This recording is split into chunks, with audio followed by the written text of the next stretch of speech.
Good morning once again, Veerpal Singh here. अब तक आप अच्छा पढ़ रहे हैं। मैंने बहुत सारी ग्रामरें कवर की हैं। Is are am, do, does, did, will, can, should, want to, have to, lots of grammar we have done till now. बहुत सारी ग्रामर की हैं।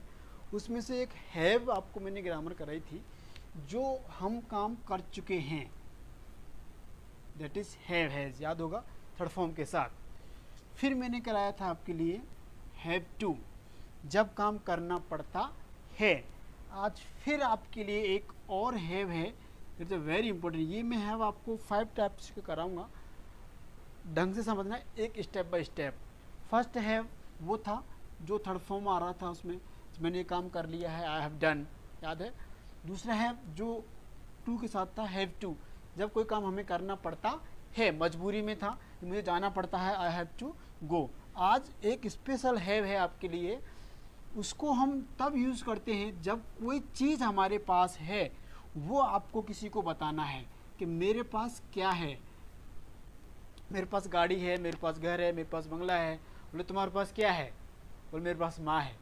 यानी हमें बताना है कि मेरे पास क्या है। ठीक है, वो चीज़ बताने के लिए हम हैव यूज़ करते हैं। बहुत स्पेशल ग्रामर है, प्रेजेंट में भी यूज होगा, पास्ट में भी यूज होगा और फ्यूचर में भी यूज होगा। तो मेरे पास घर है, मेरे पास घर है, मेरे पास कार है, मेरे पास बाइक है, मेरे पास सब कुछ है, तो हम कैसे यूज़ करेंगे उसको? आई हैव, और यहाँ पे उस चीज़ का नाम लिखेंगे जो आपके पास है। दैट्स इट, वेरी सिंपल है। मेरे पास कार है तो हम कैसे कहेंगे? I have car. क्या कहेंगे? I have car, right. मेरे पास बाइक है, आई हैव बाइक। मेरे पास घर है, आई हैव हाउस। मेरे पास पैसे हैं, आई हैव मनी। मेरे पास मोबाइल है, आई हैव मोबाइल। मेरे पास आई हैव। और तुम्हारे पास क्या है? तो मेरे पास माँ है, anyway. So I have, clear. अगर मेरे पास नहीं है तो मेरे पास कार नहीं है, तो आई हैव नो कार। एक तरीका तो ये होता है, I have no car, clear. मैंने हैव में ही नो लगा दिया, यहाँ पे उस चीज़ का नाम लिख दिया, आई हैव नो कार। लेकिन ग्रामेटिकल कुछ बच्चे पेपर की तैयारी भी कर रहे हो, तो मेरे पास कार अभी नहीं है, दैट्स माई प्रेजेंट। प्रेजेंट में हम क्या लगाते थे? Do not, clear. So I do not have car. क्या कहेंगे? आई डू नॉट हैव कार, कि मेरे पास कार नहीं है। आई डोंट हैव कार, मेरे पास कार नहीं है। यस, डू नॉट को हम don't, I don't have car, मेरे पास कार है, आई हैव कार, क्लियर। या फिर आई हैव नो कार, दोनों सही हैं। लेकिन ये इसलिए सही है कि जब आप सवाल बनाओगे किसी से, तो देखो हेल्पिंग वर्ब आपको डू मिल चुका है, तो आप सीधे सीधे बोल सकते हो डू यू हैव कार, जिसके बारे में पूछना है। मैंने आपसे पूछा do you have car, yes I have car, clear. उधर भी जब हम प्रेजेंट में डू पढ़ाया था मैंने आपको, तो सवाल डू से बना था, डू यू प्ले, आपने कहा आई प्ले, डू तो नहीं आया था। Same, do you have car, yes I have car, ठीक है। या फिर आई हैव नो कार, या फिर आई डोंट हैव कार, मेरे पास कार नहीं है, क्लियर है। Do you have bike, yes I have bike. Do you have money, I have money, ठीक है। डू यू हैव, जो पूछना है वो आप पूछिए आप, ठीक है। और I have, otherwise I don't have, ठीक है। तो ये फर्स्ट पर्सन और सेकंड पर्सन दोनों के लिए हैव यूज़ किया हमने, कि मेरे पास ये चीज़ है। और अगर थर्ड पर्सन के पास ये चीज़ है तो हम कैसे यूज़ करेंगे इसको? देखो बहुत सिंपल है, आप जब थर्ड पर्सन यूज़ करोगे तो वो पहले की तरह ही रहेगा। यहाँ पे आप आई की जगह पे ही लगाएंगे और यहाँ आप हैज़ लगाएंगे, क्लियर। तो देखिए कैसे, उसके पास कार है, उसके पास कार है, तो ही हैज़ कार। क्या कहेंगे?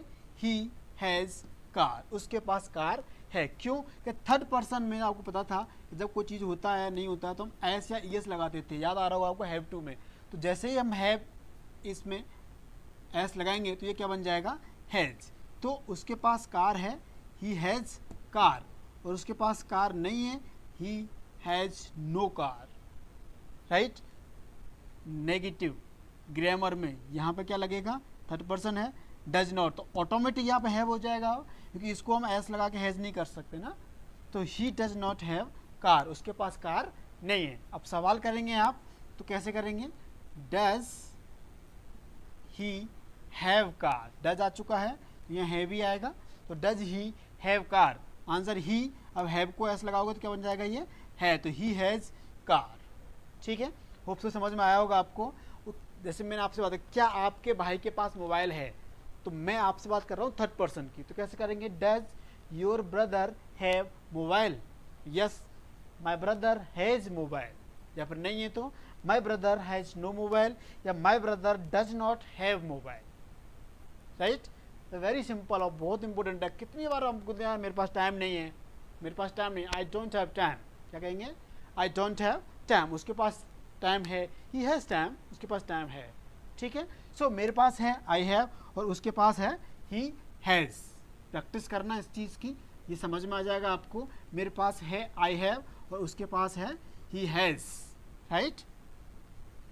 अब देखिए हम है भी पढ़ रहे हैं, लेकिन इस हैव को जब हम पास्ट में यूज़ करेंगे, तो आप सबको बताया था मैंने पास्ट में कौन सी फॉर्म यूज़ करते हैं हम, सेकंड फॉर्म, क्लियर। तो हैव का सेकंड फॉर्म क्या बनेगा, मैंने बताया था आपको, हैड। तो यानी कि मेरे पास कार थी, मेरे पास कार थी, आई हैड कार, बहुत इंपॉर्टेंट ग्रामर है। मेरे पास बाइक थी, आई हैड बाइक, मैंने बेच दी, कौन सी ग्रामर लगाई इसके साथ में, मैंने बेच दी, I sold it.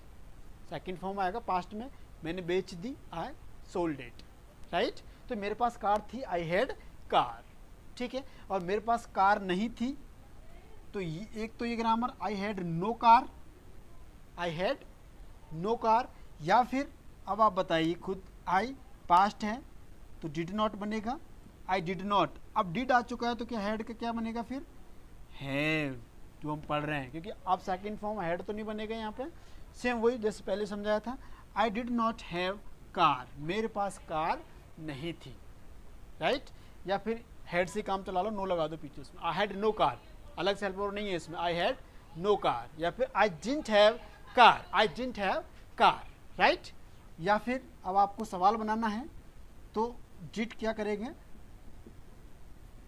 Did you have car, क्या कहेंगे, डिड यू हैव कार, क्या आपके पास कार थी, यस आई हैड कार, क्या होगा, यस आई हैड कार, और नहीं थी तो आई हैड नो कार, या फिर आई did not have car, clear. तो नहीं, वही हैव को हमने पास्ट में हैड यूज करते हैं। मेरे पास समय था, आई हैड, मेरे पास समय नहीं था यार, हम कितनी बार बोलते हैं क्या मेरे पास समय नहीं था, नहीं तो मैं आ जाता, आई डिडंट हैव टाइम, क्या कहेंगे, I didn't have time, clear. So past है, आप सबको पता ही है, थर्ड पर्सन में हम सेम यूज करेंगे, पास्ट में कोई चेंज नहीं होता है ना, कि उसके पास कार थी यार, यस ही हैड कार, उसके पास कार नहीं थी, ही हैड नो कार, या फिर he did not have car, और क्या उसके पास कार थी, did he have car, right. यानी कि आपको हैड यूज करना है जब मेरे पास कुछ था पास्ट में बताने के लिए, मेरे पास आई हैड समथिंग, कुछ तो था मेरे पास, बट आई हैव नथिंग, अभी कुछ नहीं है मेरे पास, आई हैव नथिंग, ठीक है, आई हैड समथिंग। या फिर आई डिड नॉट हैव, मेरे पास नहीं था, आई डिड नॉट हैव, लेकिन आई हैव अभी है, समझ में आ रहा है आपको, मेरे पास था, आई हैड, मेरे पास है, आई हैव, ये दो चीज़ तो आपको क्लियर समझ में आ गई होंगी। आपने कहा कि मेरे पास कार है, आई हैव कार, और मेरे पास कार थी, आई हैड कार, क्लियर। सो दो चीज़ आप क्लियर हो गई हैं कि मेरे पास ये था, आई हैड, और मेरे पास ये चीज़ है, आई हैव, ठीक है। और तीसरा क्या बचेगा ऑटोमेटिक, आप समझ गए होंगे, क्योंकि मेरे पास कोई चीज़ थी, आई हैव, और मेरे पास कुछ था, आई हैड, राइट। अब मेरे पास क्या होगा फ्यूचर में, तो हैव तो हम पढ़ ही रहे हैं, फ्यूचर का सिंबल विल होता है, तो इसमें हम विल यूज़ कर लेंगे, सिंपल, कुछ नहीं करना है, आई विल, और यहाँ पे हैव लगाना है आपको, ठीक है। सो आई विल हैव, और यहाँ पे जो चीज़ जिसके बारे में आप बात कर रहे हो उसको आप लगाइए। फॉर एग्जाम्पल आपने कहा कि सर मेरे पास कार होगी, आई विल हैव कार, कहते हैं ना, लेट्स सी, देखते हैं, one day I will have car, एक दिन मेरे पास कार होगी, तो सर बोलना है इसको, आई will have car, one day I will have car, one day I will have job, मेरे पास एक दिन जॉब होगी, तो मेरे पास क्या चीज़ होगा, इसमें आई विल हैव आपको यूज़ करना है। अब तो बहुत सिंपल है, क्योंकि इसमें देखो, इसीलिए वो मैंने आपको दोनों समझाए थे, हैव नॉट और डू नॉट हैव। यहाँ पे ऑटोमेटिक विल आ चुका है, तो विल में नॉट लगा दीजिए आप। अब समझ में आया आपको डू डिड क्यों ज़रूरी था उसमें समझाना। Otherwise I have no, I had no, वो भी चल जाता है, मेरे पास समय नहीं था, आई हैड नो टाइम यार। लेकिन grammatical, I did not have time, I do not have time, I will not have time, right. मेरे पास बाइक नहीं होगी यार, I will not have bike. और अगर हम पूछें तो क्या तुम्हारे पास बाइक होगी, will you have bike, will you have car. ये फॉर्मूला है, इम्पोर्टेंट तो फॉर्मूला ही होता है आपके लिए। आई विल हैव डेस्टेटर्स, क्लियर। और फ्यूचर है तो थर्ड पर्सन के लिए भी सेम ही रहेगा कि यार मेरे भाई के पास होगी, तो my brother will have car, right. उसके पास होगा, ही विल हैव। उसके पास है, ही हैज़। उसके पास था, ही हैड। तीनों चीज़ समझ में आ गई। मैं वापस रिपीट कर रहा हूँ, मेरे पास टाइम है, आई हैव टाइम। मेरे पास टाइम नहीं, आई डोंट हैव टाइम। मेरे पास कार थी, आई हैड कार। मेरे पास कार नहीं थी, आई did not have car, right. मेरे पास बाइक होगी, आई विल हैव बाइक। मेरे पास कार होगी, आई विल हैव कार। मेरे पास घर होगा, आई विल हैव हाउस। मेरे पास बंगला होगा, आई विल हैव बंगला। मेरे पास सब कुछ होगा, आई विल हैव एवरीथिंग। लेकिन कब होगा, मेहनत करने के बाद। Otherwise you will have nothing, कुछ नहीं होगा, ठीक है। सो मेहनत करें, डेफिनेटली आप सक्सेस होंगे। सो हैव, मेरे पास ये चीज़ है, आई विल हैव होगी, आई हैड था, और आई हैव अभी है। बेहतरीन ग्रामर है, आप इसको प्रैक्टिस कीजिएगा, क्योंकि कहते हैं प्रैक्टिस मेक मैन परफेक्ट। जितनी प्रैक्टिस उतने आप परफेक्ट हो जाएंगे।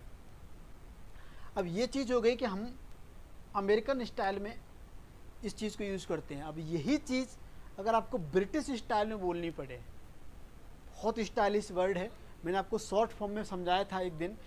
तो सेम चीज़ अगर हम ब्रिटिश के लिए पढ़ेंगे, तो हैव, इसमें हम क्या करते हैं, ढंग से समझना। हैव के साथ हम गॉट वर्ड यूज़ करते हैं, और यहाँ पे उस चीज़ का नाम लिखेंगे, I have got bike, clear. ये थोड़ा सा अलग ही चलता है, आई हैव गॉट बाइक, ठीक। अब देखो समझ में आया होगा कुछ आपको। हैव गॉट को हमने क्या पढ़ाया था आपको, gotta, clear. I got a bike, ठीक है। सवाल अगर बनेगा तो यहाँ पे सवाल हैव से, क्योंकि इसका नेगेटिव देखो कैसे बनेगा, आई हैव नॉट गॉट। अब यहाँ पे हैव और गॉट के बीच में नॉट लगेगा, I have not got bike. अब हैव में नॉट लगा है तो आप समझ गए होंगे सब, have you got bike, have you got bike, yes I have got bike, या फिर I have not got bike. और हैव गॉट को हम क्या बोलते हैं, गॉटा। आगे समझ में। ये फेमस क्यों हुआ है, क्योंकि देखो थर्ड पर्सन के लिए मैं आपको इसी में समझाता हूँ, इसको हल्का सा हटाता हूँ मैं। देखिए आई हैव गॉट बाइक, तो थर्ड पर्सन के लिए हम क्या बोलेंगे, ही हैज़ गॉट बाइक। आगे समझ में, ही हैज़ गॉट बाइक उसके पास। अब मैंने आपको बताया था कि हैज़ गॉट को भी हम क्या पढ़ते हैं, गॉटा, यानी कि ही हैज़ गॉट बाइक को हम क्या पढ़ देंगे, ही गॉट अ बाइक। यानी कि आई got a bike, he got a bike, clear. यानी कि आई got a bike, you got a bike, he got a bike, सबके लिए गोटा लगाइए आप, आई गोटा, यू गोटा, ही गोटा। गोटा बहुत पॉपुलर वर्ड है। जब कोई चीज़ थर्ड पर्सन के लिए बतानी हो तो बहुत ही ज़्यादा सवाल भी कभी कभी गोटा यू का, गाटा ही क्या चल जाता है, लेकिन ग्रामेटिकल है तो have you got car, I have got car, या फिर आई got a car. Has he, अब इसका सवाल तो आप समझ गए होंगे, बहुत स्मार्ट है। हैज़ ही गॉट बाइक, क्या उसके पास बाइक है, yes he has got bike, या ही गॉट अ बाइक, ठीक है। गोटा समझ में आया आपको, उस दिन मैंने शॉर्ट फॉर्म बताया था आपको। यानी कि आई गोटा कार, सिंपल बोल दो आप जाके, आई गोटा कार, मेरे पास कार है। ही गोटा बाइक, उसके पास बाइक है, ठीक है। दैट्स अ वेरी इम्पोर्टेंट, गोटा गोटा गोटा, इतना यूज़ कीजिए इसको कि आज शाम तक गोटा क्लियर हो जाए आपका। यस आई गोटा बाइक, आई कुछ नहीं करना, मेरे पास कुछ है, आपको वो इंग्लिश में बताना है तो गोटा यूज़ करना है आपको, सिंपल, कुछ करना ही नहीं है। मेरे पास ये चीज़ है आई गोटा, उसके पास है ही गोटा, ठीक है। Now to idioms. इडियम्स आप याद कर रहे हैं, उम्मीद करता हूँ तो कर ही रहे होंगे आप, मुझे लगता है कि आप कर रहे हैं, लेकिन अगर नहीं भी कर रहे हो तो भी करना स्टार्ट कर देना आप, क्योंकि जब तक आप लैंग्वेज में इडियम्स यूज़ नहीं करोगे तो मज़ा नहीं आएगा। आप हिंदी बोलते हो ना, तो उसमें आप अपने बुजुर्ग को देखना, बड़े बुजुर्ग जो होते हैं अपने कॉलोनी मोहल्ले में, तो वो एक दो इडियम्स बोलते हैं हिंदी वाले, तो सुनने में मज़ा आता है ना, आपको लगता है पढ़े लिखे अंकल हैं। सेम इंग्लिश में कहानी है, speak in English but use always some idioms, ठीक है। जितना करोगे उतना समझ में आएगा। देखो कैसे, अब आप में से कुछ एक लोगों के लिए इडियम्स हो सकता है। I left no stone unturned. I left no stones unturned, but all in vain. VAIN, repeat करो, मतलब कर लेना। I left no stones unturned, but all in vain. Body language समझ में आती है, ओके। मैंने बहुत मेहनत की लेकिन सब बेकार हो गई। कितनी बार बोलते हैं ये सेंटेंस आप, कि यार मैंने जी तोड़ मेहनत की लेकिन सब बेकार हो, क्यों, सिलेक्शन ही नहीं हुआ। याद आएगा नहीं डायलॉग आपको, तो बेटर पहले ही समझ जाओ उस चीज़ को, right. So I left no stones unturn but all in vain, ठीक है। दूसरा, it's not possible, it's not possible overnight, it's not possible overnight, और ये रातों रात संभव भी नहीं है। अच्छे लाया हूँ निकाल के, थोड़ा सा लगेगा आपको, ये सच बात है, एक सफलता रातों रात नहीं मिलती है। इट्स नॉट पॉसिबल ओवरनाइट, कहते हैं ना हथेली पे वो क्या बोलते हैं, कहावत है, सरसों नहीं जमती, जो भी है, लेकिन इंग्लिश में it's not possible overnight. Clear है, मेहनत करते रहें, डेफिनेटली आप सक्सेस होंगे। So thank you and bye.